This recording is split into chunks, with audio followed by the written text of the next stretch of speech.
de l'après-midi consacré aux poétiques de l'adaptation, ou à la poétique de l'adaptation. Et nous avons donc là trois personnes, trois intervenantes qui vont parler, dont deux sont mes anciennes étudiantes. Alors nous allons commencer, puisque nous sommes déjà en retard, nous allons commencer avec Dalia Ességuin, qui est maître de conférence au département de langue et de littérature française à la faculté des lettres de l'université de Caire. Elle est aussi, chose que peu de personnes savent, photographe freelance. Donc si vous voulez un portrait de vous. Bon, ces recherches portent sur les relations interdisciplinaires en littérature-cinéma entre littérature, cinéma et photographie. Sa thèse de doctorat soutenue en 2016 s'intitule La projection de soi en littérature et au cinéma. Elle y étudie des textes et des films documentaires français à caractère autobiographique. Elle a publié en arabe des articles qui portent sur le récit autobiographique dans la littérature et le cinéma, sur le documentaire autobiographique dans le cinéma égyptien et sur la notion d'intermédialité, très à la mode, dans la narration autobiographique au niveau des deux médias. Ses recherches en français portent sur l'intrusion de la photographie dans la littérature autobiographique moderne. Je lui donne tout de suite la parole, avec juste cette petite sémiotique comme ça, c'est-à-dire que dès qu'on approche de la fin, vous avez encore 3 minutes, je vous donne un petit smiley, là, et puis pour rester gentil, et puis dès que ça se complique un peu, il y a un petit sourire jaune là pour vous dire, bon, on approche vraiment de la fin. Bien. Alors, vous savez là. Dans le cinéma égyptien, lorsqu'un acteur incarne le rôle d'un personnage mort, il peut être physiquement soit absent du récit audiovisuel, soit provisoirement présent au moment de sa mort, de son enterrement. On n'entend pas bien. Alors, c'est ça qu'on entend.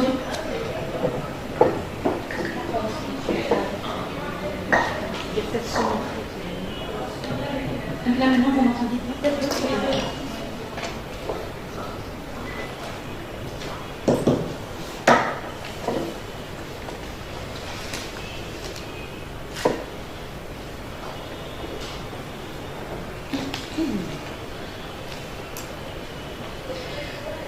Je reprends. Dans le cinéma égyptien, lorsqu'un acteur incarne le rôle d'un personnage mort, celui-ci peut être soit physiquement absent du récit audiovisuel, soit provisoirement présent au moment de sa mort, de son enterrement, etc.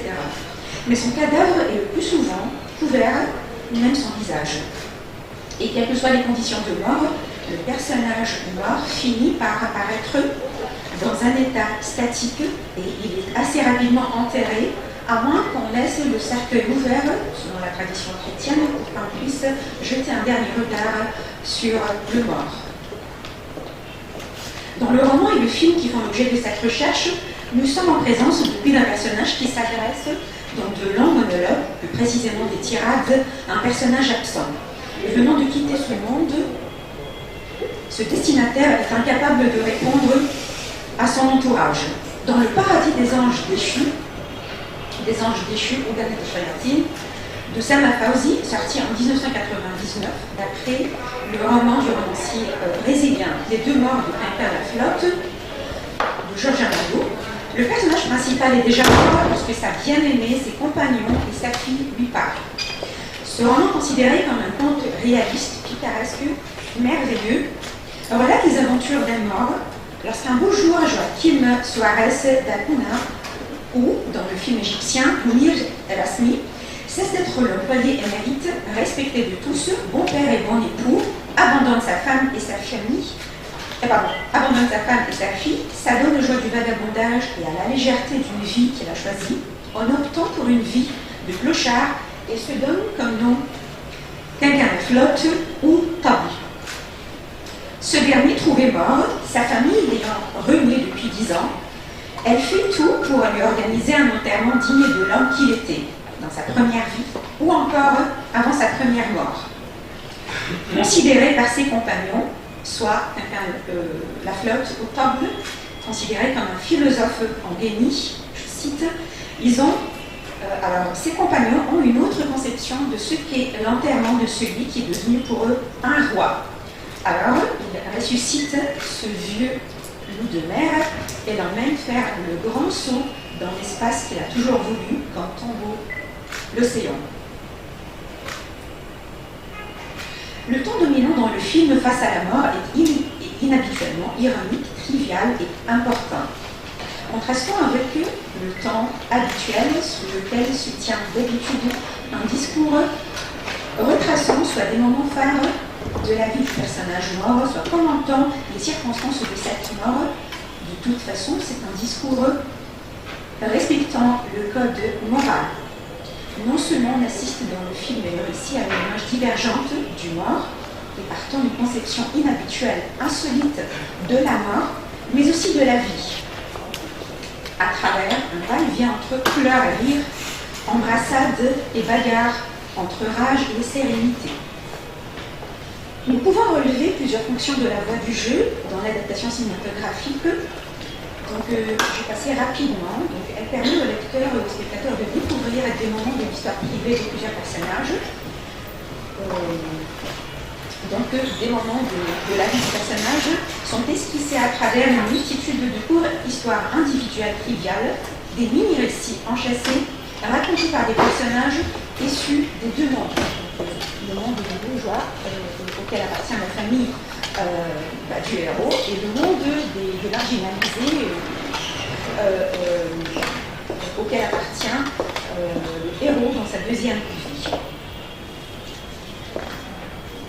En structurant une deuxième fonction, en structurant le récit, la voix du jeu participe de l'ironie qui mine les grands récits collectifs et favorise la micro-histoire ironie exprimée par des moyens tantôt similaires dans les deux médiums et tantôt spécifiques à chaque médium. Troisième fonction sur laquelle je vais m'attarder.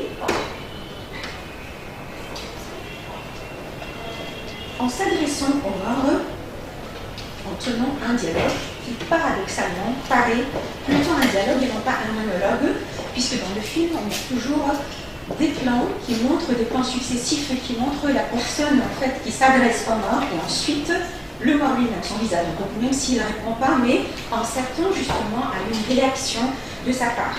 Et de même, dans le roman, on a toujours un dialogue dont les énoncés sont toujours précédés par des tirets. Donc la voix du jeu ici, qui continue à parler à un mort, semble conjurer le silence imposé par la mort à travers un exercice inscrivant l'interlocuteur pour l'une des activités exercées des vivants, parler ou se parler. Donc c'est sur cette dernière fonction que je vais m'attarder, à travers une mise en relation entre les voix du jeu qui s'adressent à un mort et les emplacements qui les unissent. J'emprunte en fait une notion élaborée par Michel Foucault, parce que je vois que dans le film, donc à la fois dans le film et surtout dans le film, mais aussi à quelques nuances près dans le roman, la voix du jeu se développe dans ce que Foucault appelle des hétérotopies, qu'il définit justement en les opposant aux utopies. Celles-ci sont considérées comme des emplacements sans lieu réel. En revanche, les hétérotopies sont des lieux réels, des lieux effectifs, des lieux qui sont destinés à l'institution même de la société et qui sont des sortes de contre-emplacements, sortes d'utopies effectivement réalisées dans lesquelles tous les autres emplacements réels que l'on peut trouver à l'intérieur de la culture sont à la fois représentés, contestés et inversés, des sortes de lieux qui sont hors de tous les lieux, bien que pourtant ils soient effectivement localisables.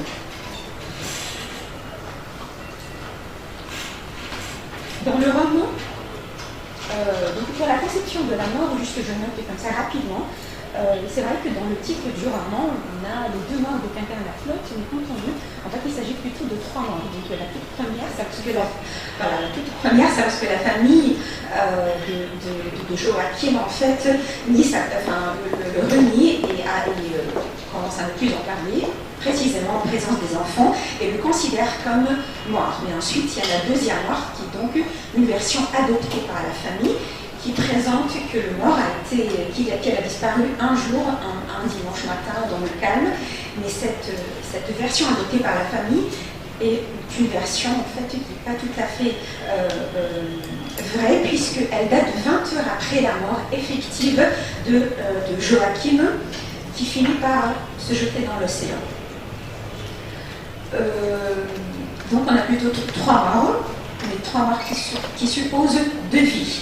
Mais dans le film, on a 2 morts et 2 vies. Il y a tout un paradoxe dans le titre du film Ganat Shalatin, ou le paradis des anges déchus. Il y a même une opposition contenue dans le titre qui repose sur la contiguïté de 2 antipodes par définition, qui sont par définition non associables, le paradis et les démons. Mais elles fondent également la vision du film quant à l'existence de l'homme. Mon point de départ, en fait, dans ma réflexion, c'était l'absence du cimetière dans le film, mais aussi dans le roman. L'absence matérielle du cimetière, alors qu'il est tout le temps question de mort, d'enterrement. Je vois que c'est une manière, en fait, de s'opposer aussi au monde bourgeois, puisque comme on sait qu'à partir du XIXe siècle, on assiste à une individualisation de la mort et à une appropriation bourgeoise du cimetière. Donc ici, on a une autre conception de l'enterrement, de la mort, de la vie et de l'enterrement. Pourquoi le cimetière précisément? Parce qu'il est considéré aussi par Michel Foucault comme une hétérotopie. Parce que celles-ci sont liées le plus souvent à des découpages du temps, c'est-à-dire qu'elles ouvrent sur ce qu'on pourrait appeler, par pure symétrie, des hétérochromies. L'hétérotopie se met à fonctionner à plein lorsque les hommes se trouvent dans une sorte de rupture absolue avec leur temps traditionnel. On voit par là que le cimetière est bien un lieu hautement hétérotopique, puisque le cimetière commence avec cette étrange hétérochronie qu'est, pour un individu, la perte de la vie et celle quasi-éternité où il ne cesse pas de se dissoudre et de s'effacer. Paradoxalement, le spectateur et le lecteur, naturellement, du film, trouvent qu'ils sont en face d'une certaine transformation. Donc l'absence du cimetière entraîne la transformation de 2 espaces clés dans la production, dans 2 productions spatiales en hétérotopie. Le premier espace clé, en fait, c'est le bureau tombe. Alors, on assiste dans le film à toutes les séquences où l'on a un homme qui est en train de laver le cadavre du mort dans une table qui est déposée sur la surface d'un bureau. Cette scène n'existe pas du tout dans le roman. Dans le roman, la préparation du cadavre, je vais rapidement quelques lignes.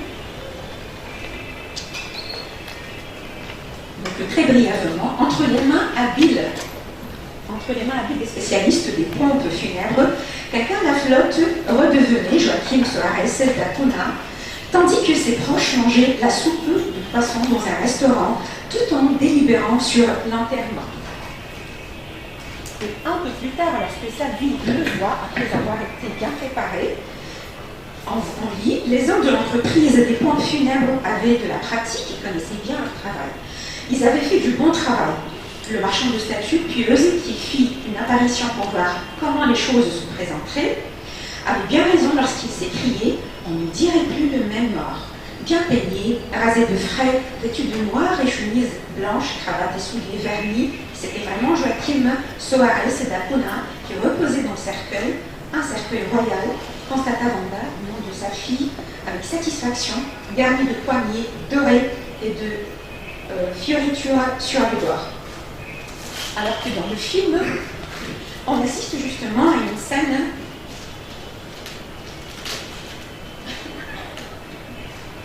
où on voit le bureau, justement, tout à fait transformé, le bureau de table lui-même, il est transformé à un autre espace.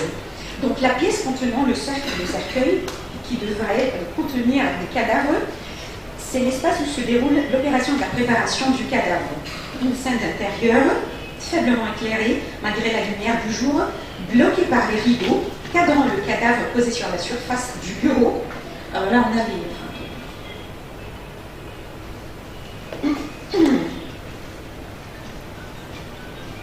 la surface du bureau au-dessous de laquelle la caméra montre des bribes, des photos,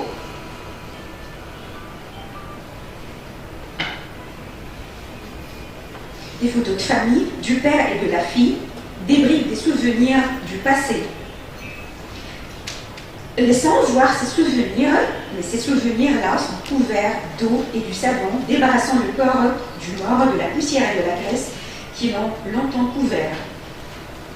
Cette surface vitrée fonctionne donc comme une frontière, parce que simplement elle permet de juxtaposer deux corps, mais aussi le passé et le présent récent. Mais cette transparence de la surface atténue le sentiment de rupture qu'avait déjà ressenti la fille avant la mort de son père. Une frontière transparente sépare deux mondes sans toutefois les rompre. Et c'est comme si la fille avait fini par accepter la complexité du personnage de son père. Je saute. Je voudrais juste signaler que cette séquence qui est très importante, que dans cette séquence, on remarque que, paradoxalement, la fille de table, en fait, elle est tout à fait silencieuse. Donc, elle ne lui adresse pas la parole. À un moment donné, quand elle était en route pour voir son père, quand elle a pris sa mort, elle lui a adressé la parole, mais en voix over. Donc, elle est en train de conduire sa voiture et on entendait sa voix s'adressant à elle qui s'adresse à son père, lui reprochant justement cette vie scandaleuse qu'elle a menée. Alors que ici, la scène se passe en un silence complet. Alors là, après avoir, voilà, donc c'est quand elle entre et elle le trouve bien habillée. Donc là, on voit que les deux, ils sont réunis dans un seul plan. Ce qu'on ne voit pas, par exemple, avant ça, quand elle sentait vraiment une rupture par rapport à son père. Et au départ, on voit qu'il y a une vue plongeante du regard de la fille qui embrasse lentement le cadavre de son père, cadré en gros plan, comme si elle vérifie qu'elle a repris son apparence, qu'elle a toujours connue, avant qu'elle abandonne sa vie, sa première vie. Mais aussi la lenteur relative du mouvement de la caméra permet de penser que la vue de ce corps, avec cette tenue vestimentaire, manquait à la fille, qu'elle reconnaît enfin l'image de son père. Cette scène peut fonctionner comme l'équivalent d'un adieu visuel qu'elle fait à son père. Et là, contrairement à ce qui se passe dans le roman, je dirais peut-être pas, mais là dans le roman, on voit qu'il y a un narrateur qui rapporte justement la scène où la fille entre dans la chambre où était déjà d'abord c'est pas un bureau, mais c'est plutôt un salon, et on voit que elle ne regarde pas, elle est assise sur une chaise, mais le film tient à garder une plus grande distance par rapport au sentiment du personnage de la fille. On va le plus souvent dans un plan presque d'ensemble, on ne voit pas son visage. Alors que dans le roman, il est question justement de l'expression de ses sentiments. Elle pensait, elle sentait, mais dans les deux cas, on remarque l'absence de parole qui permet peut-être de penser que, puisque c'est un moment très intense, c'est un tournant dans la relation du père et de la fille, alors tellement les sentiments sont intenses que peut-être la présence de parole n'aurait pas pu les véhiculer. Cette scène, en fait, se contredit rapidement, je vais pas l'analyser. Justement, la première fois, donc là, on est dans la chambre de table, quand justement ses compagnons, dans un quartier louche, avec en présence de sa fille. Alors là, on voit toujours la caméra plongeante, c'est la caméra subjective, c'est le regard de la fille, et là, mais on voit qu'aucun plan ne les montre ensemble, ils ne sont jamais cadrés ensemble. Alors qu'ici, à un moment donné, on a l'impression qu'enfin, elle pardonne et elle parvient à avoir une réconciliation.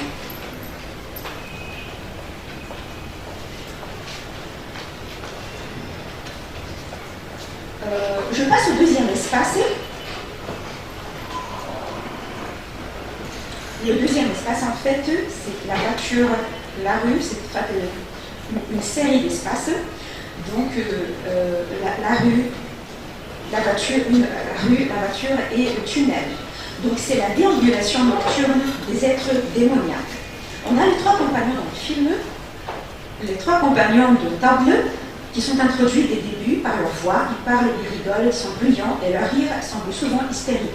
À cela s'ajoute souvent un effet sonore produisant un écho qui fait sentir que la source de leur voix ne provient pas uniquement du champ optique, cadrant l'espace concret où se déroule l'histoire, mais qu'elle provenait justement d'un autre espace non visible au-delà de la vie telle qu'elle se présente dans le film.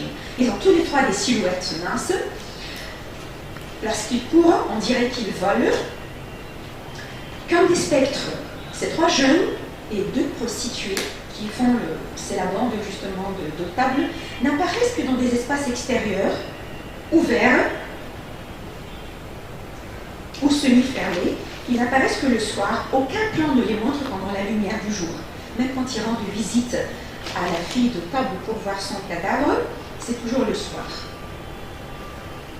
Ils n'apparaissent jamais chez eux, ils sont toujours à l'extérieur, comme si la notion de chez-soi n'existait pas pour eux. Leur chez-soi était, je cite Foucault, un lieu de nulle part, ou au contraire, qu'elle se trouve partout.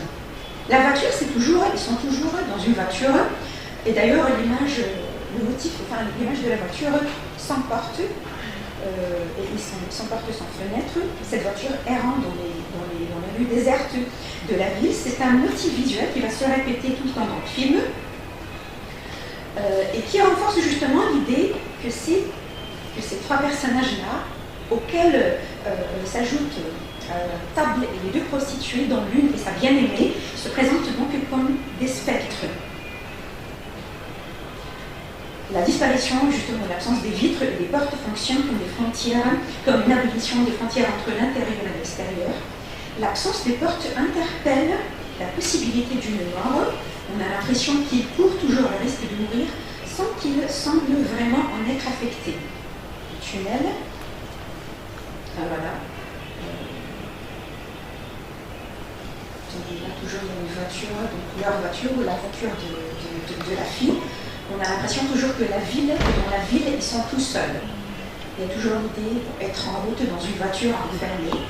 Alors là, on voit que Table, enfin, là, on le voit 17 minutes. Voilà. Il me reste. Oui, voilà. Alors là, on voit que. Alors là, et là, c'est la scène, en fait, parce qu'on voyait qu'à un moment donné, toute la bande s'est trouvée enfermée dans la voiture. Et donc, ils ont tout fait, justement, pour forcer les portes. C'était donc aussi une image en fait des êtres qui ne sont pas capables de rester dans des espaces fermés, des êtres qui ne ressemblent pas vraiment au commun des mortels. Le tunnel, enfin, qui assure le passage entre deux localisations sur la Terre à travers un trajet souterrain, mais c'est aussi un itinéraire du déplacement de la surface de la Terre vers son ventre. Le tunnel, ayant presque le même niveau qu'une tombe, est un espace associé au provisoire, au raccourci, à la communication entre deux espaces, qui se contredit justement avec la tombe, parce que la tombe est considérée comme un espace éternel.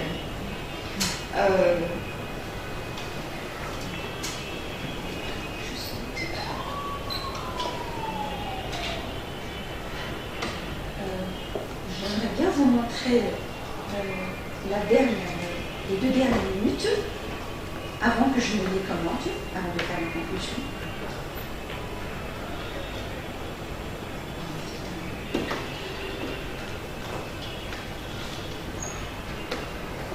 Alors, je résume là, c'est la dernière, c'est la séquence de clôture du film. On voit que la bande enfin s'est réunie, après que la famille justement de Table l'a bien préparé pour être enterrée. Ses amis ont été chez lui pour lui rendre visite, une dernière visite. Ils les ont pris avec eux. Ils l'ont pris avec eux justement pour faire la fête. Et là, ils sont tous ensemble dans la voiture.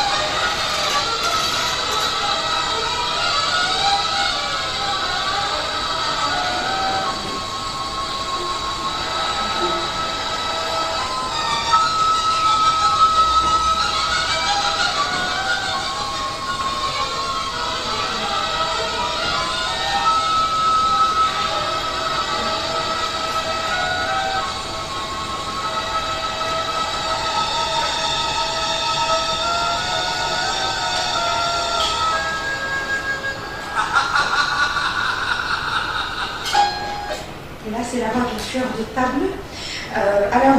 Pierre Sanson, dans la politique de la ville, il parle du métro comme étant des espaces véritables souterrains qui excitent et allument autrement les imaginations, et que le métro, c'est un espace qui supporte un symbolique phallique. Je pense que cela pourrait s'appliquer justement sur le tunnel. Il y a des critiques, par exemple, comme Oussama Abdelfatah, qui a critique de cinéma, qui a publié un article sur le film juste après la disparition de Salma Fawzi il y a quelques mois. Donc vous pouvez par exemple ce renversement de l'image de la voiture qui était, on a eu l'impression que c'était la voiture qui s'est inversée, donc le sol et le plafond ne sont plus à leur place, donc c'était un petit peu comme inverser la place du ciel et de la terre. C'est pour dire que, selon lui, c'est la vie qui se transforme en mort et c'est la mort qui se transforme en vie, pour dire que c'est une manière de dénoncer justement l'hypocrisie de la vie menée par les bourgeois, une vie gérée par des conventions sociales, même hypocrites. Et donc c'est le paradis qui est associé aux anges, alors que l'enfer est... Et puis comme le paradis est associé aux anges et l'enfer est associé aux démons, maintenant on assiste à l'inverse. Mais moi je pense que justement cette fin, pour moi il ne s'agit pas vraiment d'inverser justement les deux mondes, les deux états, mais c'est plutôt en fait la suppression de la notion même, la déconstruction même de la notion de mort. Il y a une destruction de la frontière entre la vie et la mort. Donc, si le paradis, en fait, le paradis est en principe associé à l'éternité, et donc il abolit la vérité de la mort, mettant fin à la vie de tous les êtres vivants. Les démons dans la religion chrétienne, s'ils renvoient à un esprit impur, mauvais ange, diable, mais en latin, les bons démons sont des êtres intermédiaires entre les dieux et les hommes. Et donc cette position intermédiaire entre l'éternel et le mortel efface plutôt les frontières entre la vie et la mort. C'est comme si les démons, ces êtres spectres, ne mouraient pas. Et c'est ce qui explique justement en fait, leur allure, etc. Je saute. Paragraphe. Donc l'absence matérielle de l'espace du cimetière, la transformation du bureau en tombe est la fin du film.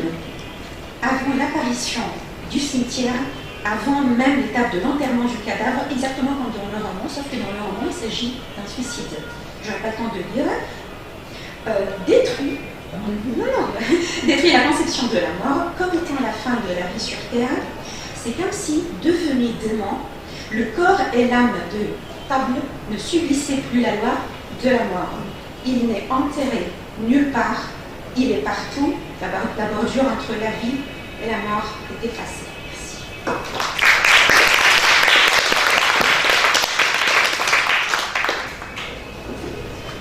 Bien, merci beaucoup Dalia pour cet exposé, cette intervention sur un film qui parle de la marginalité. C'est assez hors norme, disons, dans le cinéma égyptien.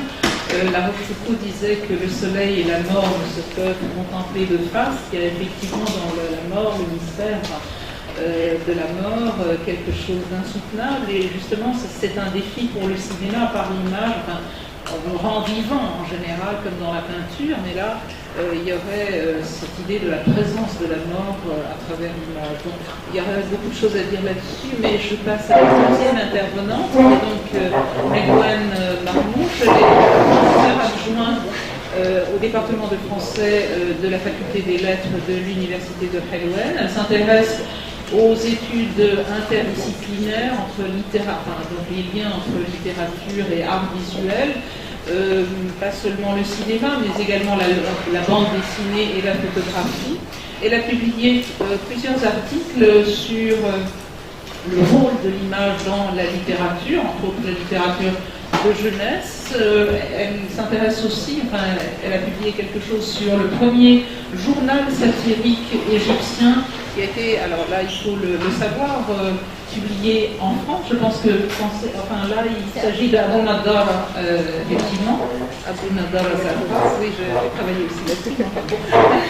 Et donc elle a collaboré récemment au collectif qui est voyagé d'Égypte vers l'Europe et inversement, donc dans cet ouvrage collectif qui a rassemblé beaucoup d'intervenants. Je lui donne tout de suite la parole. Merci beaucoup. En fait, j'exprime toute ma gratitude. Je remercie je remercie Salma Walid, bien sûr, Madame la professeure, Monsieur le professeur, et pour m'avoir donné l'occasion de participer à ce colloque. En fait, j'exprime aussi ma joie parce que de participer au premier colloque sur la relation cinéma et littérature, comme c'était mon domaine de recherche depuis le magistère, ensuite doctorat, et ça me fait énormément plaisir de voir finalement que c'est reconnu d'une façon plus ou moins une légitimité. Voilà, il y a un colloque tout autour de cette thématique. En fait, j'ai seulement, parce que moi, avec la souris, je ne suis pas très calée. Et donc, voilà. Je commence donc tout de suite que, comme mon sujet de travail, ma recherche porte sur la poétique de l'adaptation du 6e jour, d'André Chédid. Adapter un roman tel le 6e jour d'André Chédid au cinéma est un projet qui demande beaucoup de courage, vu le thème même du roman. C'est le roman tragique du choléra et du sacrifice d'une mère. Nous sommes avertis dès le titre du poids du temps, de l'attente qui dure 6 jours. Le roman est composé de 3 moments forts, 3 parties, divisées chacune en 6 chapitres. Dans la première partie, Sadika part pour son village natal pour enterrer sa sœur décédée, comme beaucoup d'autres à cause de l'épidémie du choléra, retourne chez elle pour retrouver les petits du quartier, sa voisine Zakeya, son mari paralytique Saïd et son petit-fils Hassan, qui représente l'avenir, et je la cite, plus tard il sera quelqu'un. Je cite le roman, bien sûr, c'est page 71. Dès le 2e chapitre, Oustaz Selim, l'homme instruit, tombe malade et part sans retour avec l'ambulance. Sadika et Hassan attendent de 12 jours le retour de l'Oustaz Selim en vain. Et suite à un canular, l'ambulance visite la maison d'Omo Hassan, examine Saïd. Sadika fait la rencontre de la femme médecin, Dana, elle va assister à son mariage plus tard, qui accompagne l'ambulance. Retour de Hassan malade et peur de Sadika d'être séparé de son petit-fils si quelqu'un aux autorités. Elle met le petit dans la charrette et part la nuit avec la moitié des économies, sans prévenir son mari qui dormait et sans préciser une destination.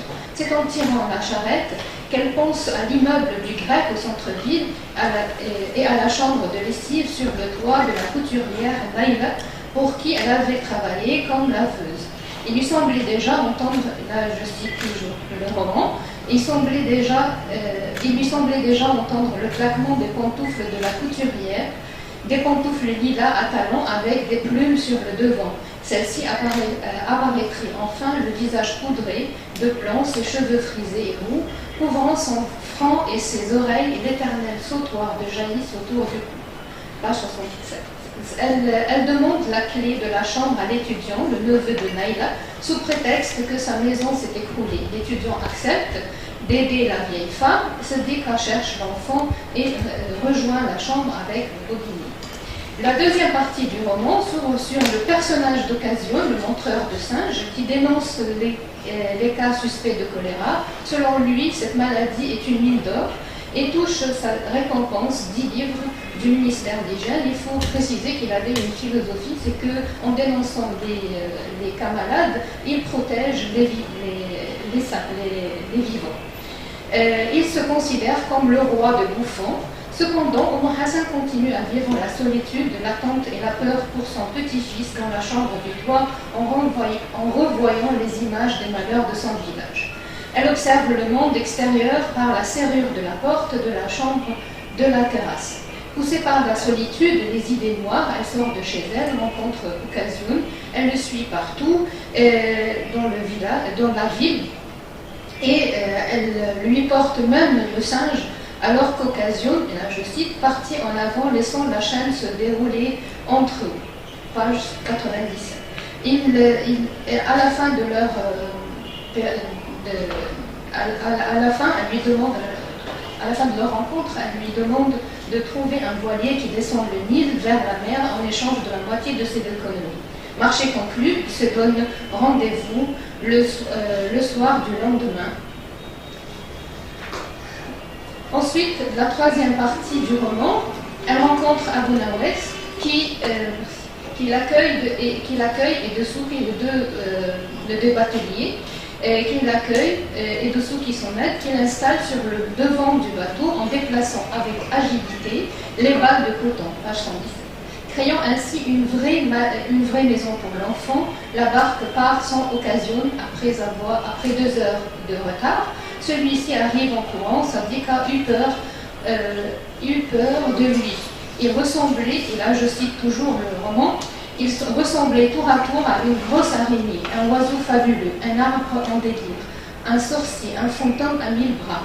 La femme, effrayée de toutes ces métamorphoses, recula pour se tenir le plus près possible du batelier. Ayant pris son argent de Sadika, Occasion se trouve obligé de continuer le voyage en velours comme il ne savait pas nager. C'est le singe qui découvrit la cachette de Hassan, Occasion s'affole par cette découverte et supplie le batelier de le débarquer, demande qui sera refusée de la part d'Abu Nawes, le batelier. Devant l'état défaillant de la santé de Hassan, Sadika fut prise d'une crise de désarroi. Je cite, laisser couler ses pleurs se livrant à un temps intérieur qui rien n'endiguait plus. Depuis combien de siècles Sadika n'a-t-elle pas pleuré? Elle rumine ses souvenirs d'enfance, la perte de sa poupée. Et ensuite, elle se souvient de ses parents qui la battaient pour qu'elle accepte un prétendant alors qu'elle aimait Saïd. Elle voit des femmes au bord de la rive et se reconnaît dans l'image de la jeune fille en rouge, silencieuse comme si elle portait déjà le poids de tout ceci. Page 143. Sadika ressent le poids de la solitude et recherche compagnie sur le bateau à la veille du 6e jour. Elle demande à Occasion s'il connaît la mère, ils mènent ensemble une discussion et elle constate que, alors lui, comme il portait une admiration vers cette vieille femme qui ne dort plus depuis quelques jours et consacre toute son existence à son petit-fils, décide de lui tenir compagnie et de veiller avec elle. Elle constate à l'aube du 6e jour l'approche de la mer. Elle demande à Occasion, qui n'arrêtait pas tout au long du voyage, d'assurer au batelier que Hassan ne va pas vivre. Elle lui demande d'aller consulter Hassan et d'annoncer la bonne nouvelle, parce qu'elle était presque sûre que son petit-fils va vivre. Le temps s'interrompt quand Occasion découvre le corps de l'enfant et pousse des ululements qui accompagnent les morts. Comment Hassan s'effondre, tombe inerte et le roman se termine sur les paroles de batelier qui appellent Omar Hassan en nous faisant croire que l'enfant est toujours vivant. Fin du roman. L'adaptation de Youssef Chahine en 1986 nous offre un exemple du roman, un film réaliste qui dessine en fait toutes les photos, toutes les images que j'ai fait défiler sont des prises d'écran du film de Youssef Chahine.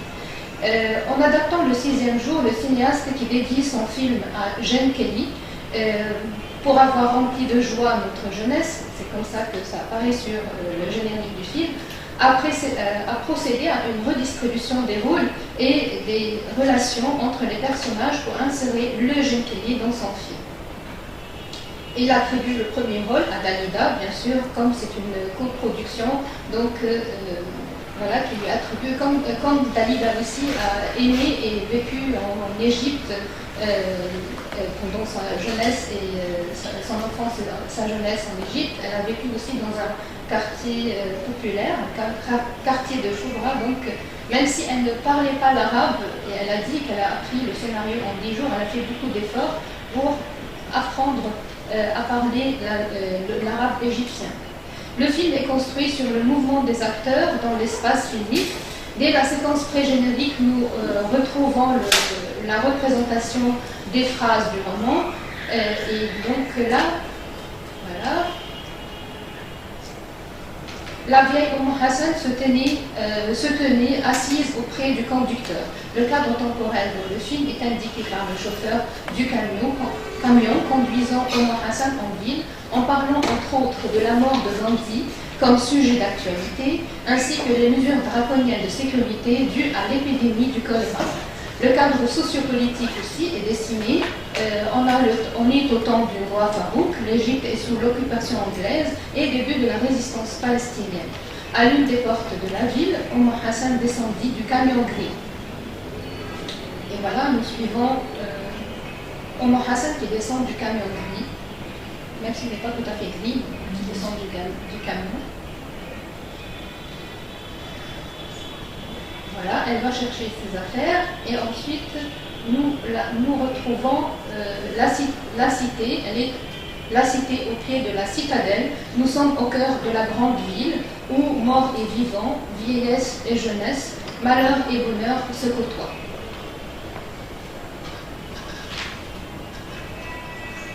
Voilà. C'est la citadelle. Ensuite, je vais passer, voilà. Dans la première scène du film, après le générique, le cinéaste, qui est scénariste aussi, le cinéaste, par l'introduction du cinéma et de son propriétaire, ouvre d'autres possibilités au roman, et c'est à partir de cet élément qu'il reconstitue les relations des personnages dans l'espace filmique. Il remplace Ali le Bédouin du roman par le personnage de Rafahi, le directeur du cinéma, interprété par lui-même, directeur du film, qui ferme le cinéma pour partir rejoindre les siens en Palestine et lutter contre l'occupant. Nous le voyons courir derrière Sabdika du film et lui propose même d'emmener son fils et partir avec lui. On remarque qu'elle n'est pas aussi vieille que le personnage du roman. Ce même lieu introduit occasionne du roman, le montreur du singe, avec son singe rose, qui est manga du roman, et que nous voyons râler pour regarder le film Le Pirate, annoncé dans le programme, et qu'on a dû changer par Sacrifice d'une mère. Et là, comme c'était le film préféré de Sabdika, elle l'a insulté carrément. Et donc d'ici, on a deux points de vue et deux mondes différents. Pour tisser les liens entre les personnages absents de la scène, on parle d'eux. On apprend de Rafahi que Sabdika travaille comme laveuse chez l'actrice du film Zeynep El Alfi, qui remplace Naïla, la couturière du roman. Ceci donne de l'importance à Hassan aux yeux d'Oka. Il rêve de devenir lui aussi une star de cinéma, ce que nous allons voir plus tard dans le film. Nous remarquons que Shahin respecte la morphologie des noms propres des acteurs de cette époque, Laïla Mourad, Zeynep Sotli, et donne à l'actrice chez qui Hassan travaille un nom aussi composé, Zeynep El Alfi. Hassan prend congé du directeur du cinéma pour aller joindre son fils qu'elle n'a pas revu depuis 2 jours. Shahid utilise le mouvement de caméra par les travelling avant ou arrière, droite ou gauche, ou bien le mouvement des personnages à l'intérieur du cadre pour communiquer les sentiments des personnages. Nous donnons à titre d'exemple la scène dans laquelle Sabdika raconte à Oustaz Selim, l'instituteur de l'école, les malheurs qu'elle a vécus dans son village. Dans cette scène, voilà, le travelling avant correspond au mouvement de Sabdika qui s'approche du maître, entre dans la classe pour lui confier ses chagrins. Le mouvement ensuite est assuré par les gens qui passent dans la rue. Elle cache au monde sa misère comme elle se cache elle-même dans cette classe. Le même procédé Le même procédé a été utilisé dans la scène dans laquelle elle attend le retour de l'oustaz derrière le même mur de l'école, mouvement des gens du quartier à l'extérieur, plus mouvement de la caméra à l'intérieur, travelling avant, vers un personnage isolé dans son inquiétude.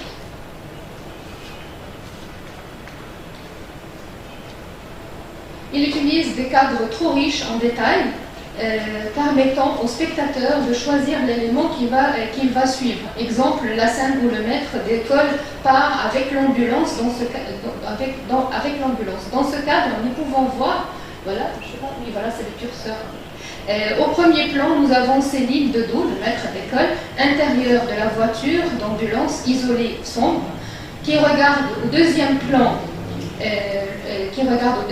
Sadiqa debout dans la rue, parmi la foule, et au fond, nous avons dans la classe l'intérieur, Hassan qui regarde la scène à travers la fenêtre de l'école, intérieur isolé et sombre, pour annoncer que leur sort peut-être sera le même. Leur sort était vraiment le même. Dans un même cadre, il a associé 3 espaces, 3 niveaux, pour circuler aussi que la situation est assez compliquée et chacun des personnages la vit différemment. Il utilise aussi le procédé de film enchâssé, film dans le film, pour expliquer ou bien pour montrer l'univers de Sadiq, la grand-mère, prête à tout faire pour son petit-fils. C'est là qu'elle pleure son sort et ses séparations. Ou image dans l'image, parce que voilà, reflet dans le miroir ou dans une vitre, quand il filme un personnage de dos, voilà, quand il filme, voilà, ça dit ici elle est filmée de dos, mais on voit son reflet dans l'image, et tout ça contribue à créer une image vraiment très riche et à communiquer aussi. On peut, même si on voit ici bien sûr les prises d'écran ne sont pas aussi nettes que le film, mais on peut voir aussi comment elle s'inquiète à travers son image reflétée dans le miroir. Ou bien, un autre exemple, c'est quand Saïd, son mari paralytique, était regardé. Voilà, on a toujours 2 espaces, intérieur, extérieur qui bouge, l'intérieur qui est inerte, souvent. Voilà, lui, il est là, on le voit de dos, mais on voit le reflet de son image dans la vitre, et on voit, bien sûr, ça c'est une prise d'écran, mais dans le film, on voit aussi le mouvement. Voilà, toujours pour éviter le champ contre champ, il filme de dos, mais il y a toujours un miroir qui reflète l'image du personnage, et en même temps, on voit comment il était triste. En fait, tout ce personnage a été introduit, incorporé, voilà, dans le film. Il utilise aussi le travelling circulaire, et là, c'est vrai que cette scène a attiré mon attention. Je savais que c'était pourquoi il a pu utiliser cette technique de travelling circulaire. Et bon, en relisant le roman, j'ai pu découvrir la partie dans laquelle la partie qui lui a inspiré cette scène. En fait, dans cette scène, Oka, il revient chez Sadiqa pour lui demander de lui passer de la teinture noire pour retrouver sa forme initiale, comme il voulait se passer pour un soldat anglais, pour plaire à la princesse, et qui kidnappait les Anglais dans le temps. Et donc, comme il a été victime aux attaques des étudiants de la résistance, il est allé revoir Sadiqa alors qu'elle venait juste d'apprendre que son petit-fils est atteint du choléra. Et donc, voilà, c'est la scène. Voilà comment il transpose les descriptions du roman, page 127. Voilà, terrifiante, dépassant occasion d'une tête, Oumou Hassan paraissait immense, sortie tout armée d'un cauchemar. La violence déformait ses traits, masquait son visage. Débarrasse-moi de ta présence, siffla-t-elle entre les dents. Bientôt, elle fut si près qu'il sentit son souffle chaud contre les joues. Je te jure, je t'arrache les tripes si tu ne te tais pas. Youssef, voilà, elle le renvoie carrément de la scène. Youssef Chahine nous montre à travers cette scène comment cette femme battu par le destin, use de tous ses moyens pour se débarrasser du danger représenté par la maladie et par les autres. L'utilisation aussi des plongées, plus tard, montre accentue l'effet d'écrasement du personnage, elle est surpassée par les misères et souligne aussi sa faiblesse et sa solitude. Voilà, les plongées. L'intermédialité, Shahid crée dans son film un lieu de rencontre de plusieurs arts, de spectacles. Nous sommes en présence du cinéma, dès la scène d'ouverture. C'est le cinéma Rex, et en fait le cinéma Rex, comme son propriétaire était Rafahi, donc c'est un Palestinien, le cinéma Rex existait dans le temps à Jérusalem. Il y avait aussi cinéma Rex à Alexandrie, donc même le choix de nom du cinéma était bien étudié. Donc voilà. On a le cinéma, on a aussi le spectacle dans la rue, le spectacle traditionnel avec le singe. On a aussi, devant le cinéma qui ferme, le propriétaire qui déménage, on avait aussi le clown qui est avec la boîte à musique, l'ordre de Barbarie, je pense. Et voilà, on avait aussi le clown. Donc il y avait plusieurs arts de spectacle, il a introduit plusieurs spectacles dans son film. Ensuite, nous avons aussi, il a utilisé la musique et les chansons servant d'arrière-plan aux événements. Par exemple, quand il a introduit le personnage de Saïd, on écoutait Abdel Wahab à la radio, alors on passait la chanson qui disait qu'il était tout le temps, il vit depuis toujours seul. Bon. Ensuite, il y a pour la musique du film même, les chansons du film, l'histoire de notre quartier, le déluge, il a utilisé des variations et partitions musicales. Il a créé des thèmes musicaux d'accompagnement du personnage féminin au masculin ou la musique du choléra, note funèbre. Ici, c'est tout. Peut-être que si on a le temps, je vais vous le faire écouter. Sinon, je passe à ce qui est le plus, c'est la dédicace du film, qui est à Jane Kelly, le spectacle d'Oka, quand Sadiqa va lui demander de lui trouver un voilier.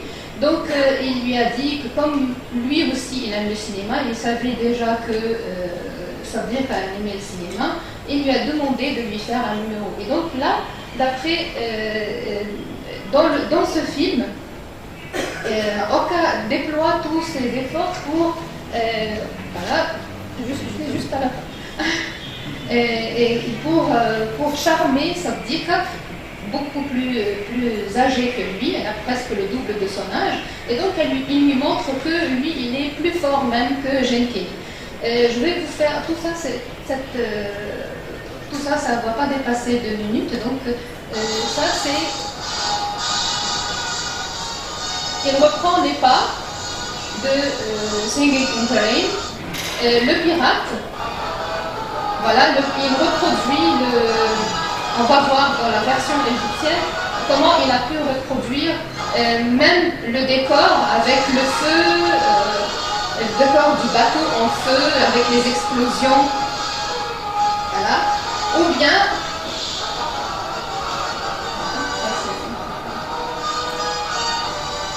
et toujours il y a la danse circulaire en fait, danse en cercle chez Jane Kelly.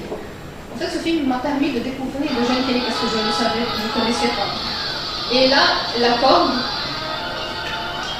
une espèce de glisse, une espèce de toboggan, il descend sur le poteau pour rejoindre sa bien-aimée. Voilà, hop, c'est bon. Donc, la version égyptienne, le Jane Kelly égyptien, c'est Mohsen Mohiddin, l'acteur, une partie de la scène.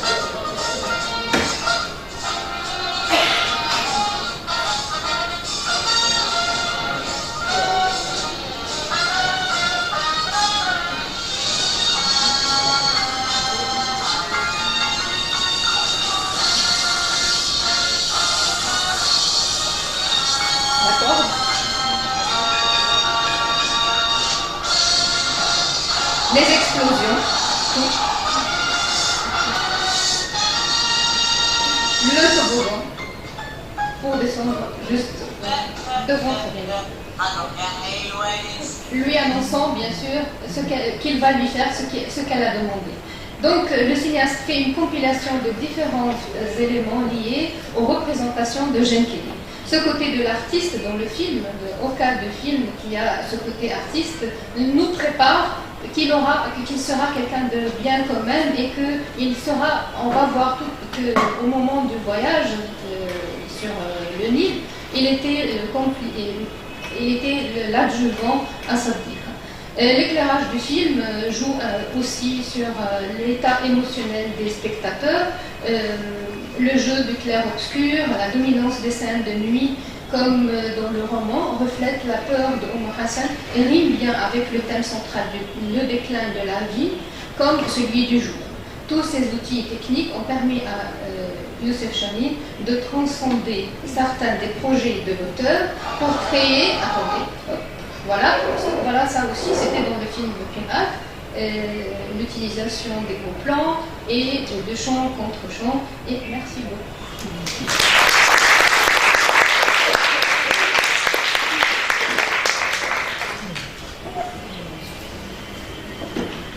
Merci beaucoup, Nakwem, pour ce commentaire extrêmement riche. Vous avez aussi attiré notre attention sur le fait que quand il y a une adaptation de la littérature vers le cinéma, le film en général exploite aussi cette dimension en quelque sorte de mise en abîme où il y a le cinéma dans le cinéma, à la fois Youssef Chahine lui-même qui devient propriétaire d'un cinéma, d'une salle de cinéma, il y a la couturière qui devient une actrice de cinéma, enfin il y a une thématique du cinéma qui est exploitée à fond, et puis avec aussi ces scènes reprises des films de Gene Kelly. Donc il y a là aussi beaucoup de choses, mais nous allons alors passer à la troisième intervenante, qui vient alors de France, mais en même temps elle est tunisienne. Bon, alors on vous souhaite bien entendu la bienvenue. Son nom est Ramla Ayari, elle est tunisienne, elle vit en France. Elle est titulaire d'un DEA littérature et civilisation française de l'Université de Paris 3 Sorbonne Nouvelle et d'un master 2 en littérature et civilisation arabe de l'INALCO. Elle prépare une thèse de doctorat donc qui est en plein dans notre sujet, à l'INALCO, sous la direction de M. Jean-Luc Devels et de Madame Delphine Pagès, sur la question de l'adaptation dans les feuilletons télévisés égyptiens. Alors, elle collabore également avec de nombreux journaux, notamment El Ahram Hebdo, où elle publie des articles ayant trait au cinéma, à la télévision, dans le monde arabe. Alors, je vous donne la parole. Bonjour à tous. Je voudrais tout d'abord commencer par vous remercier Madame Salma Moubarak et Monsieur Walid Khacheb pour d'avoir accepté ma proposition de communication à ce colloque. Et je vais commencer par quelque chose de très personnel. La première fois où j'avais présenté une communication, c'était à Tunis, à la Faculté des sciences humaines et sociales de Tunis, là où j'ai été formée. Et j'étais très émue parce que je me trouvais face à mes enseignants et j'essayais de transmettre ce que j'avais moi-même appris. Et c'était une communication qui portait sur la littérature féminine tunisienne. Quelques années plus tard, j'ai eu l'occasion de présenter une autre communication, mais à l'université de la Sorbonne, à Paris 4, dans ce lieu magnifique. Et j'étais encore une fois très émue, parce que j'imaginais simplement y voir mes parents parmi l'auditoire. Mes parents ne pouvaient pas venir, ils étaient malheureusement retenus à Tunis. Et la troisième fois où j'étais extrêmement, vraiment et radicalement émue, c'était il y a 8 ans, ici même à l'université du Caire, où j'étais venue présenter une communication dans le cadre d'un colloque, ou du moins d'un congrès qui était organisé par la Fédération internationale des professeurs de français. Et c'était la première commission du monde arabe qui s'était tenue ici même au Caire. Alors j'étais émue, d'abord parce que je me retrouve en Égypte, et c'est un pays pour lequel j'ai une affection très profonde, mais j'étais très émue parce que je me suis retrouvée sous cette énorme coupole, le Koba. Et cette énorme coupole a quelque chose d'une signification très particulière. Cette énorme coupole n'est absolument pas la propriété des Égyptiens. Ah oui, cette énorme coupole est une propriété du monde arabe en entier. Pourquoi? Parce que cette coupole est la représentation, le symbole même de tout ce qui nous a, de tout ce dans quoi nous avions été bercés, enfants et puis un peu plus tard adultes. Comment ça? À travers le cinéma, bien sûr, mais surtout à travers un médium qui commence à être un peu plus sérieusement étudié ces dernières années, à savoir la télévision. À vrai dire, pendant toute mon enfance, je regardais les feuilletons égyptiens, très souvent en cachette, parce que j'étais censée lire à ce moment-là plutôt que regarder la télévision. Et les feuilletons égyptiens, c'était Layli Helweya, avec Nazghem, la magnifique Nazghem. C'était Fatih Hagen, avec tout ce récit autour de 67, autour du conflit israélo-palestinien. Et puis, tous ces personnages du feuilleton télévisé. Et ces personnages du feuilleton télévisé, ces héros des séries télévisées, comme ces HST, comme ils appellent Sabine Chalbon de Mercier, qui est la spécialiste des héros de séries télévisées en France, avaient quelque chose de très familier. C'était des personnages qui m'étaient très proches. Et en fait, je n'avais absolument pas l'impression que c'était des personnages. J'avais l'impression que c'était des amis. Et jusqu'il y a pas si longtemps, malgré mes 42 années, j'avais l'impression que ces personnages existaient pour de vrai.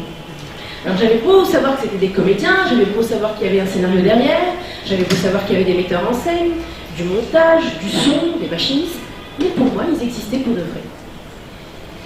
Et donc, pendant plusieurs années, j'avais étudié la sémiotique en France, sous la direction de Julia Kristeva, jusqu'à ce que je me dise à un moment que ça n'était peut-être pas ce qu'il fallait que je fasse, et que ça n'était peut-être pas ce qui était en totale harmonie avec ce à quoi j'aspirais. Et finalement, ce à quoi j'aspirais, c'était de travailler sur les séries télévisées.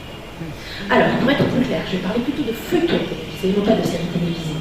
Et je vais parler des feuilletons télévisés égyptiens, parce qu'il me semble que les feuilletons télévisés égyptiens ont deux portées. Une portée qui est vraiment égyptienne, très ancrée dans la réalité égyptienne, ou dans cette représentation de la réalité égyptienne, et une portée qui est extrêmement universelle. Et je reprendrai une citation de Flaubert à propos de Madame Bovary, lorsqu'il disait que Madame Bovary c'était lui, Madame Bovary c'est moi. Moi je vous dirais que dans pratiquement toutes les héroïnes des séries télévisées et des feuilletons égyptiens, eh ben, j'ai l'impression que c'est moi aussi. Voilà. Donc, c'était mon introduction pour vous parler d'une série télévisée d'un feuilleton télévisé qui m'a extrêmement frappée, qui m'a été très très familier, qui m'a été très proche et que j'avais visionné à Paris au moment de cette diffusion en 2013 avec une amie égyptienne qui était de passage chez moi. Et ce feuilleton-là, c'est Bentes Mehazet. Alors, je ne sais pas si vous l'aviez vu. Pas mal énorme. Donc Bentes Mehazet est un feuilleton qui m'a énormément marqué et je pense que c'est un feuilleton qui a créé un tournant définitif dans le drame égyptien. Pourquoi? Parce que c'est un feuilleton qui traite d'une femme égyptienne comme des milliers de femmes égyptiennes que l'on peut croiser au quotidien dans la rue, que l'on peut croiser à la fac, dans le bus. Mais c'est une femme égyptienne qui est à la fois très commune et très particulière. J'y reviendrai un peu plus dans mon travail. Et j'ai particulièrement apprécié dans la mesure où il m'a permis de découvrir un auteur que je ne connaissais pas, sincèrement, et qui s'en a parlé. Pourquoi? Parce que Zet, ou Bentes Mehazet, est l'adaptation d'un roman d'un auteur égyptien, Samar Laplani, un roman qui a été écrit en 1992 et qui a été ensuite adapté à la télévision, ou diffusé à la télévision en 1993, à partir d'un scénario de Malem Naoum et d'une réalisation de Kamla Bouzekli pour les 18 premiers épisodes et Khaïli Bchara pour les épisodes restants.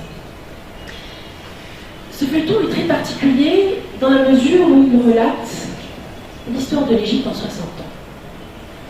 Il revient sur l'histoire de l'Égypte de 1952 avec la révolution des officiers libres qui coïncide avec la naissance de Zet, donc le personnage éponyme.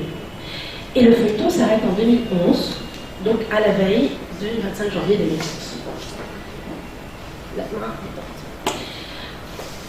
À vrai dire, le feuilleton n'était pas censé s'arrêter à cette date-là.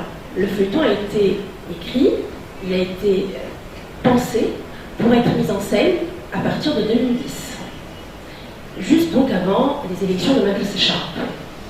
Mais les événements étant ce qu'ils étaient à ce moment-là, il a été décidé que le feuilleton prendrait 4 mois davantage et qu'il serait présenté, qu'il représenterait une période allant jusqu'à 2011, donc à la veille de la Thawra du 25 janvier. Le roman de Samra al-Abrahimi, d'où prend sa source ce feuilleton, d'où est adapté ce feuilleton, est un roman qui retrace la vie de Z de la même manière. Donc c'est un roman dont l'héroïne éponyme est décrite de sa naissance jusqu'en 1992, mais c'est un roman qui s'arrête particulièrement sur la période de Hosni Moubarak, donc sur la période du règne de Hosni Moubarak. La période allant de 1932. Je dis règne. انت قلتي يا مدام مش انا انت قلتي. Donc le roman évoque cette partie donc allant de 1952 de manière extrêmement évasive sous la forme d'un sommaire au sens de Genette jusqu'à la période à laquelle Z va épouser son mari avec lequel elle va finir sa vie, qui est Abdelmejid. Abdelmejid, of course. Le fameux Abdelmejid, of course. Sachant que dans le roman, son surnom Esmed Dalla, c'est Megid, Z l'appelle Megid, alors que dans le feuilleton, c'est Abdou. Donc ceux qui ont regardé le feuilleton ont gardé en tête l'image de Abdou plutôt que celle de Abdelmejid. Pardon. Dans ce roman-là, donc, nous avons un personnage qui est décrit sur à peu près 17 chapitres, dont la vie est décrite sur 17 chapitres.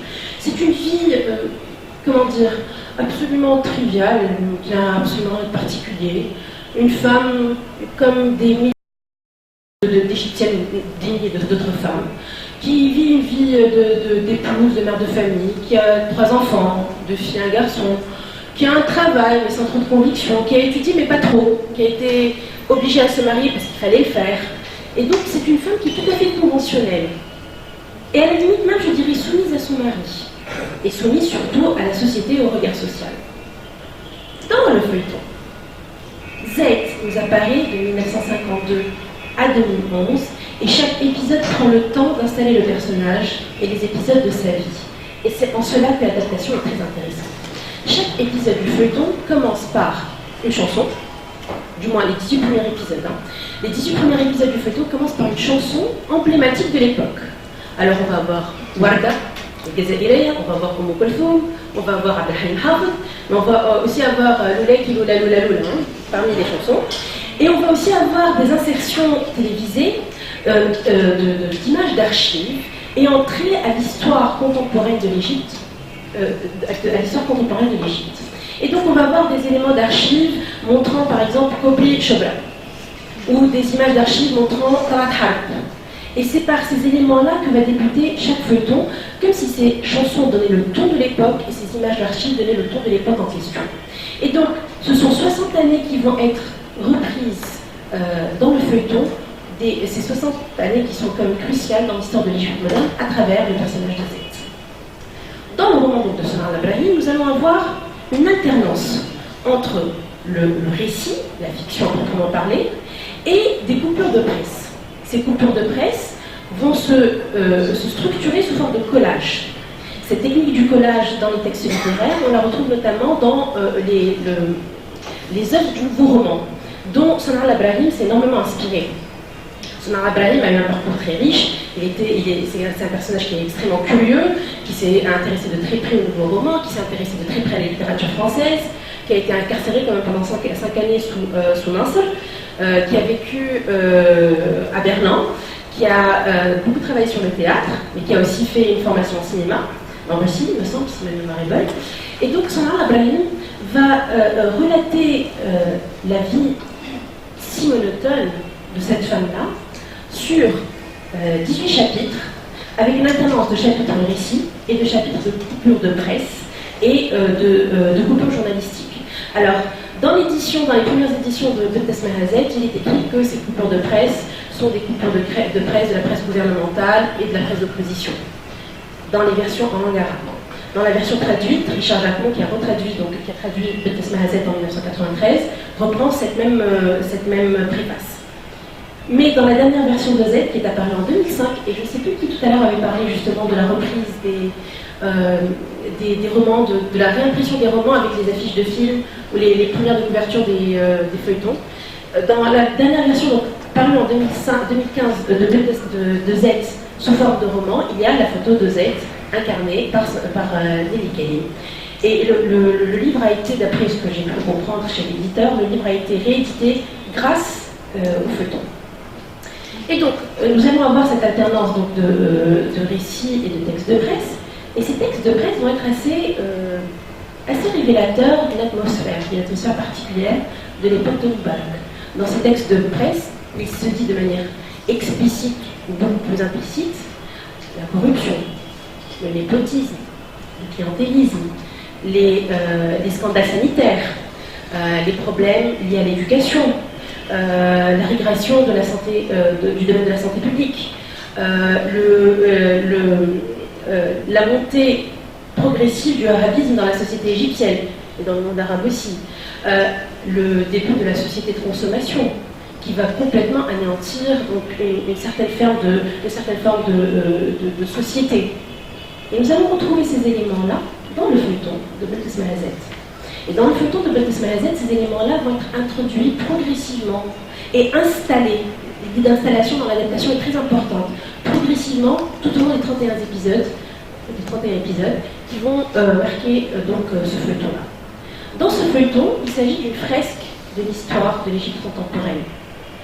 Dans le roman, il s'agit simplement de la période de Moubarak. Dans le feuilleton, on a l'histoire de l'Égypte de 1952 à 2011. Donc on a le coup d'état des officiers libres, Gamal Abdel Nasser, Anwar Sadat, Hosni Moubarak et 2011 et 2011.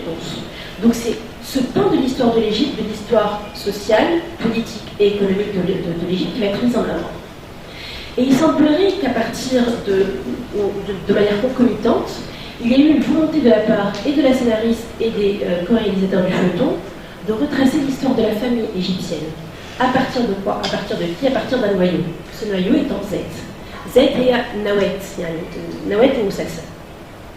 Et donc, à partir de ce personnage-là, c'est l'histoire de notre pays qui va être mise en avant. L'histoire politique, l'histoire sociale, les histoires familiales, les relations frères-sœurs, les relations époux-mari, le rapport au corps des femmes, le rapport au corps du couple, les relations interfamiliales, les relations interreligieuses aussi, parce que Z revient sur cet élément-là, qui est à peine évoqué par Samar Brahim dans le roman. Et puis surtout, et c'est, il me semble, un thème très important dans l'histoire de l'Égypte, il y a un thème fondamental qui a été développé par le feuilleton, c'est l'immigration égyptienne, celui de l'immigration égyptienne. En fait, Maïm Naoum a fait le choix de mettre à la place du personnage de Zaynab, la sœur de Z dans le roman, de mettre à la place un frère. Et ce frère-là s'appelle Hassan. Et à partir du personnage de Hassan, c'est non seulement les relations frères-sœurs, garçons-filles qui vont être étudiées dans la société égyptienne, mais aussi la question de l'immigration égyptienne. Parce que Hassan part. Hassan quitte l'Égypte pour aller vivre aux États-Unis. Et on va avoir toute une description de l'immigration égyptienne de la période de l'Elfiter. Non, j'irai même plus loin. De 1952 avec les départs des Juifs d'Égypte, des Occidentaux d'Égypte, puis avec les départs massifs des Égyptiens vers les pays, d'abord vers l'Amérique du Nord, puis vers les pays du Golfe.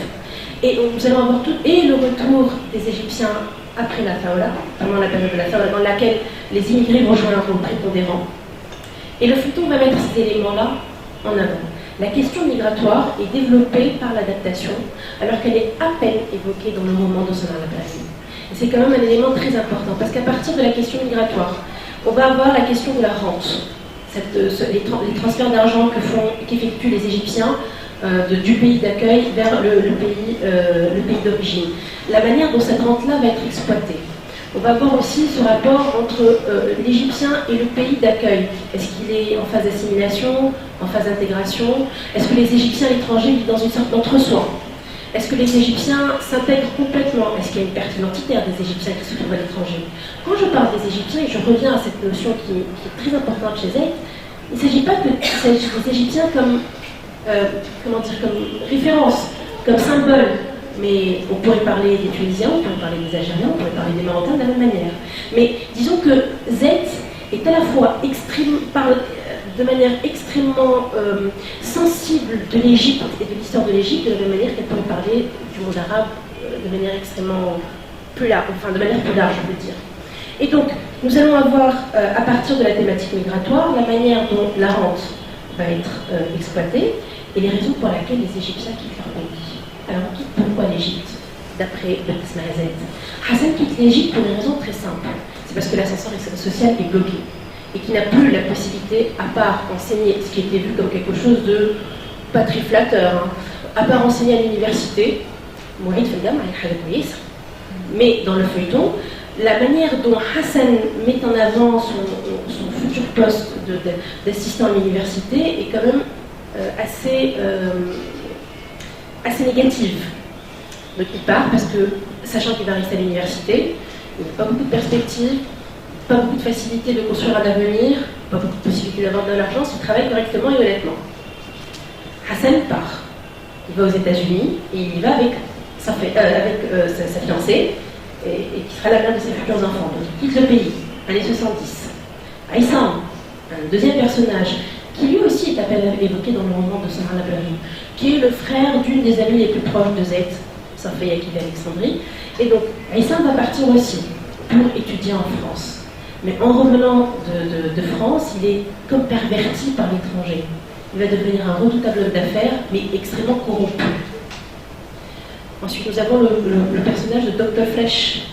Alors, Semi Fresh, Dr. Fresh, est un jeune étudiant égyptien au début du film, qui finit par devenir médecin aux États-Unis, et puis homme d'affaires. Et homme d'affaires en laissant de côté tous ses principes sur la nourriture saine et sans OGM, et qui finit par travailler dans des sociétés et par travailler des sociétés qui vendent des produits en génétiquement modifiés. Merci. Ça, c'est le Dr. Fresh. Le Dr. Fresh aussi est chrétien. Donc la question de la religion est traitée dans le feuilleton de manière extrêmement intelligente, me semble-t-il. La question de la religion est traitée dans le sens où Baptiste Mahazet va mettre en avant les chrétiens égyptiens, les chrétiens qui sont à l'aise financièrement, comme Dr. Fresh qui va partir et qui va se construire une situation très confortable, mais aussi les chrétiens d'Égypte qui sont dans une situation assez critique, comme Omar, qui est une femme issue du peuple et qui peine à boucler ses fins de mois. Ou comme Nadia, la collègue de Zed, qui est mise au banc au banc du groupe professionnel dans lequel elle se trouve, simplement parce qu'elle est chrétienne aussi. Donc il y a cette question-là qui est posée. Et elle a oui.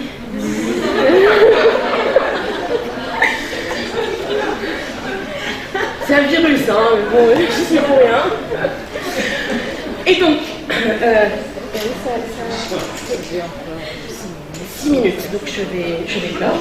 Donc, Z est aussi, indépendamment de la question migratoire, une manière aussi de réfléchir sur la manière, une façon de réfléchir sur la manière dont la ville égyptienne a été modifiée. Quand on fait référence à la ville, on fait référence à la société égyptienne en parallèle. Le Caire, en 1960, n'est plus du tout le Caire de 1980. Le Caire qui était une ville très propre, avec de beaux trottoirs, et encore ça, c'est à la fois l'idée de Samar Labrahim qui est mise en avant, et je pense aussi l'idée du groupe qui a travaillé sur Z, donc sur l'idée de la scénariste et du réalisateur. Donc il y a quelque part un déclassement social qui se produit dans la société égyptienne, mais c'est aussi un déclassement urbain, une explosion urbaine qui est très forte, une décrépitude architecturale qui est sensible au Caire, mais qui est encore plus sensible à Alexandrie, dans laquelle Z se rend. En 1952, lorsqu'il s'agissait de représenter Alexandrie, qui était une ville de villégiature, qui est décrite de manière très positive, de manière extrêmement presque idyllique, le Caire de 1962 et le Caire des années 80 est une ville, Alexandrie des années 50 et 60 et Alexandrie des années 80, ça n'a plus grand chose à voir, avec notamment encore des standards sanitaires, avec un problème d'inondation, d'égout, les odeurs. Dans le roman de Samar Labrahim, Z, à partir du moment où elle se trouve à Alexandrie, commence à patauger. On a l'impression qu'elle est dans une ville thanatique, qu'elle est attirée par le bas, qu'elle est attirée par la boue, qu'elle est attirée par la saleté de la ville. Cette idée-là, on la retrouve de manière plus subtile dans le feuilleton lorsque Z se rend à Alexandrie pour voir sa fille, qu'elle monte les escaliers pour se rendre chez son amie et que leur trajectoire est remplie d'immondices. Le Caire, Alexandrie n'a absolument plus rien d'idyllique et Alexandrie a complètement changé.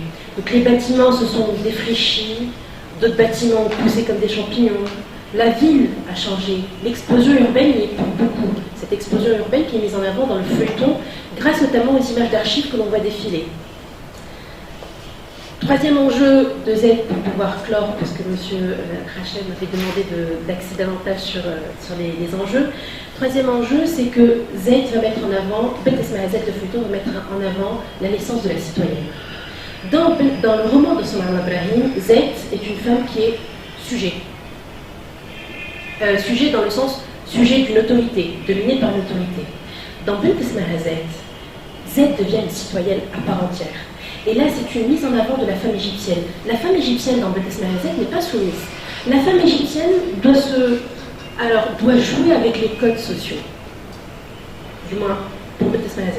Z arrive à imposer la négation de l'excision de ses filles à sa mère, alors que sa mère a un poids extrêmement important. Et donc, elle arrive déjà à faire obstacle, à faire front, à couper cet héritage très lourd sur le corps de la femme. Et Bint Esmaha Z veut mettre en avant cet aspect-là. La femme égyptienne vaut beaucoup plus qu'une femme soumise. C'est une femme qui est la reine de la débrouillardise. Z va faire des économies pour s'acheter une machine Singer. Pour pouvoir joindre ses fins de mois. Z va monter des projets avec ses voisines pour créer une camionnette dans laquelle elle va vendre des pickles. Cornichons. Z va aussi mettre un certain nombre de projets en marche dans son travail, en vendant en parallèle avec son travail, mais ça c'est pas très grave, des sous-vêtements qu'elle aurait importés de Port Saïd. D'accord. Et donc c'est le règne de la débrouille et du système D. Et Z va être un élément extrêmement important, donc, aussi bien dans sa famille que et représentatif de la femme dans la société égyptienne, qui n'est absolument pas écrasée par le poids des traditions, etc. On sort un petit peu de ce cliché-là, qui pendant très longtemps a été véhiculé par les feuilletons égyptiens. Et je pense que c'est un des mérites de Bint Esmaha Z, c'est de relire l'histoire de l'Égypte, l'histoire de la famille égyptienne, l'histoire de la société égyptienne, mais avec un regard neuf, en partant d'un noyau, et c'est en ça que l'adaptation est intéressante, un roman écrit par un homme, Somar Ibrahim, en 1992, et ce noyau-là va être recréé, il va être réapproprié pour le dépasser, je dirais, par le feuilleton, en travaillant sur Bint Esmaha Z comme femme, à partir d'un scénario écrit par une femme, réalisé pendant les 10 premiers épisodes par une femme, en parlant de la femme égyptienne. Et bon, les derniers épisodes ont été réalisés par M. Raïpia, et donc il y a effectivement un changement au niveau et du rythme et du traitement scénaristique et du montage, etc. Mais en m'arrêtant sur les 18 premiers épisodes, je voulais vraiment mettre en avant le fait que c'est un feuilleton qui met en avant la femme égyptienne dans toute sa splendeur. On est loin des clichés de la femme Aïneha, orientaliste, c'est pas du tout ça. On est loin du cliché de la femme soumise. On est loin du cliché de Alfri Laoulila. On est dans la femme égyptienne telle qu'elle est, comme l'aurait lu une scénariste en 2010 et en 2011. Et cette femme-là va passer du statut de sujet au statut de la citoyenne. Le dernier épisode du feuilleton, la dernière séquence du feuilleton, Z se révolte. Elle est dans la rue, elle sort, elle va. Comme le feuilleton a commencé par Place Tahrir, le feuilleton se termine aussi par Place Tahrir. Le feuilleton avait commencé par Place Tahrir en 1952, il se termine par Place Tahrir en 2011. Z est dans la rue, et on a un super plan avec un effet vertigo à la Hitchcock, dans une Z perdue dans ce qui se passe, mais qui quand même sort et fait entendre sa voix. Et ce voice-là, si on reprend les concepts d'Hirschman, est très important. Elle s'inscrit dans l'espace public, elle s'inscrit comme citoyenne à part entière, et je vous remercie.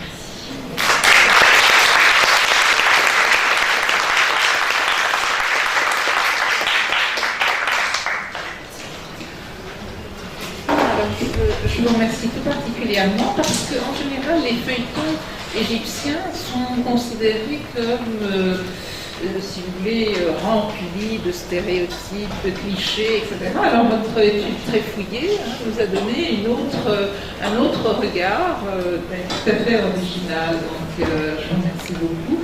Et j'ouvre tout de suite la discussion avec l'auditoire. Bonjour. Moi, je voudrais juste faire une remarque à propos de Z. Je n'ai fait aucune étude, je n'ai fait que regarder le feuilleton, que j'ai trouvé magnifique. À mon avis, c'est le meilleur feuilleton de toute l'histoire de la télé égyptienne. Et du coup, ça m'a donné envie de lire le livre. Donc, je suis allée lire le livre. Une autre différence que moi, je vois, c'est que le feuilleton a une dimension plus internationale, alors que le livre a une dimension plus nationale. Parce qu'en insérant les articles de presse, on reste dans la presse égyptienne.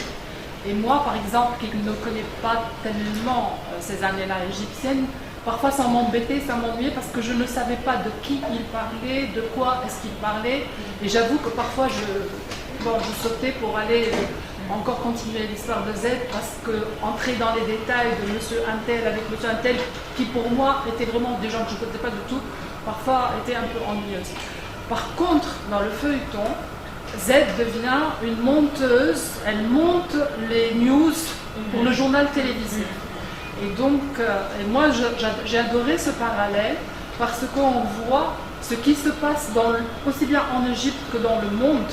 On voit à chaque fois des bouts de journal télévisé. Et après, on voit l'impact finalement de ce qui se passe aussi bien en Égypte que dans le monde sur la société égyptienne. Et bien sûr, inversement, donc aussi sur le monde. Et moi, j'ai adoré ce parallèle parce que on a beau être en Égypte, dans une famille 100% égyptienne, tout est 100% égyptien, ce qui se passe au fin fond du monde a une répercussion sur l'Égypte. Et je reviens à ce qu'avait dit Ramla, et en fait, ça ne concerne pas que l'Égypte, ça nous concerne tous, parce qu'on pourrait presque transposer Z, par exemple, en Tunisie, à quelques détails près. Nous n'avons pas eu de gens qui sont allés dans les pays du Golfe, et donc le wahhabisme n'est pas venu chez nous à travers ces migrants qui sont retournés, il est plus venu à travers la télévision. Nous, les wahhabites, on les a eus par certains feuilletons égyptiens, mais par la télévision, les prédicateurs et ainsi de suite. Je veux dire, il y a des petites différences, mais à part ces différences, on se retrouve. Et moi, j'ai trouvé ce feuilleton vraiment magnifique, vraiment, voilà. Merci pour ce témoignage. Bien, est-ce qu'il y aurait des questions ou aussi des commentaires questions que vous poser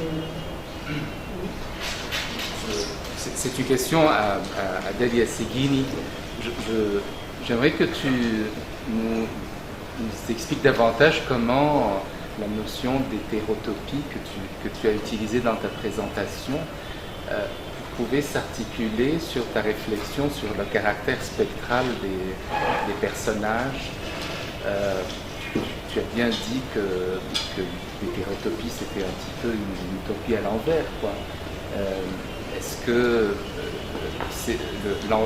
l'environnement du film était hétérotopique tout simplement parce que c'est une vie qui se passait la nuit, ou bien parce que c'est à propos d'un zombie finalement, d'un homme mort mais qui a une certaine vie, ou est-ce que c'était à cause de ce que tu as décrit dans le fonctionnement des personnages qui sont un petit peu des démons dans le sens grec du terme, c'est-à-dire en fait les équivalents du djinn arabe? Je pense que pas vraiment étendre la notion d'hétérotopie sur tout l'espace, un peu tous les espaces du film, plutôt sur tout le monde filmique. C'était surtout en fait à propos d'un certain nombre d'espaces, je dirais certainement les deux espaces que j'avais évoqués, mais peut-être toute la ville en fait, d'une manière générale. On a l'impression de voir une ville déserte, on a l'impression que dans cette ville en fait, ne vivent la nuit, que ces spectres-là Et donc, les autres personnages du film, comme par exemple les membres de la famille bourgeoise de Tabu, on ne les voit que soit le matin, par exemple, qui font des courses, soit chez eux dans le salon. Donc là, on voit précisément que ce ne sont pas tous les espaces en fait, du film qui peuvent être conçus comme des hétérotopies.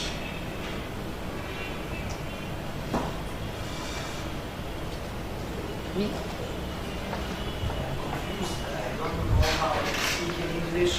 Speak in Arabic, but they can't speak in French. Among this, فضلك يا دكتور حضرتك اتكلمت بالعربي واحنا هنترجم.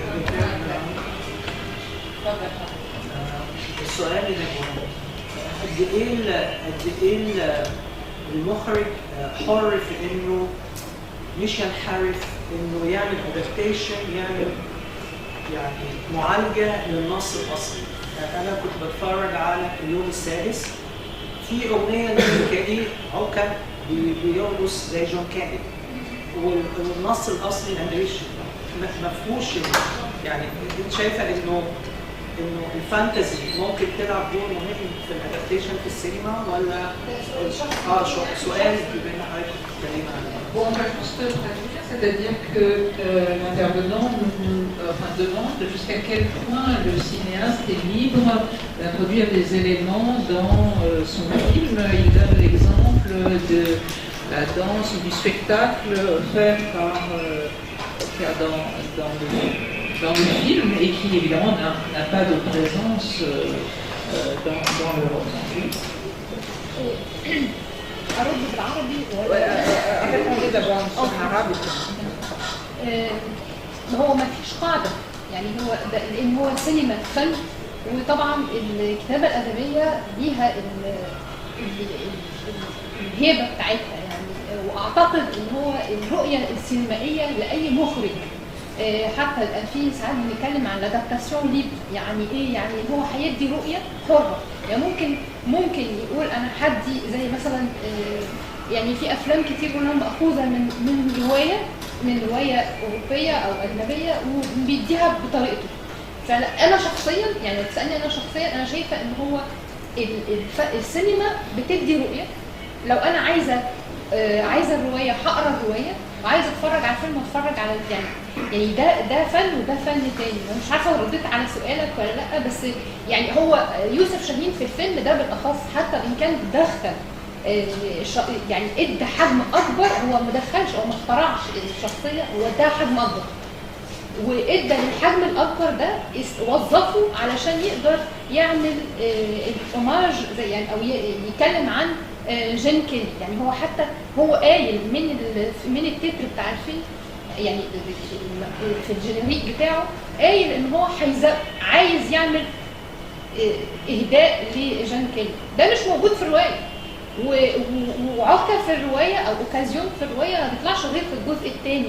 وحتى علاقته دي كان في قصه حب كمان مع صديقه مش موجودة في الرواية. في الرواية هو بيعملها لأنها ست عجوزة، وحتى في الرواية السن وثقل السن بتاعها والعجوزة يعني بيضغط عليها مع الانتظار فلا طبعا هو دي رؤية تانية. الفيلم تتفرج عليه كل مرة تطلع تتابع حاجة معينة، تطلع بحاجة معينة. فيلم عبقري من عجبني بصراحة.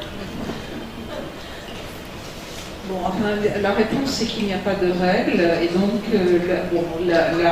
la littérature a sa spécificité, sa dignité, disons, mais face à cela, l'adaptation est tout de même libre. On a donc ici l'idée que l'idée exprimée, c'est que le cinéma a son point de vue ou a toute liberté de donner une autre vision. Et l'exemple qui est donné, c'est que le cinéma peut ne pas inventer, par exemple pour le personnage de Occasion, le cinéma lui choisit, disons le cinéaste choisit de donner une autre dimension, et quand il donne au début, il indique cette dédicace à Jane Kelly, il est dans sa propre cohérence, puisque, c'est bien ce que, dans sa propre cohérence, puisque c'est quelque chose qu'il apporte, et en même temps, qui se traduit, ce n'est pas simplement la dédicace, mais elle se traduit dans le film par ce spectacle donné par le jeune homme, et de même, il y a cet ajout de l'histoire d'amour entre les deux personnages principaux qui n'existent pas dans. Et on est là un peu dans cette idée que le cinéma, non seulement adapte, mais en même temps, il se veut présent à plusieurs niveaux dans l'adaptation. C'est-à-dire que ces ajouts font sens ensemble, pour être un hommage aussi au cinéma.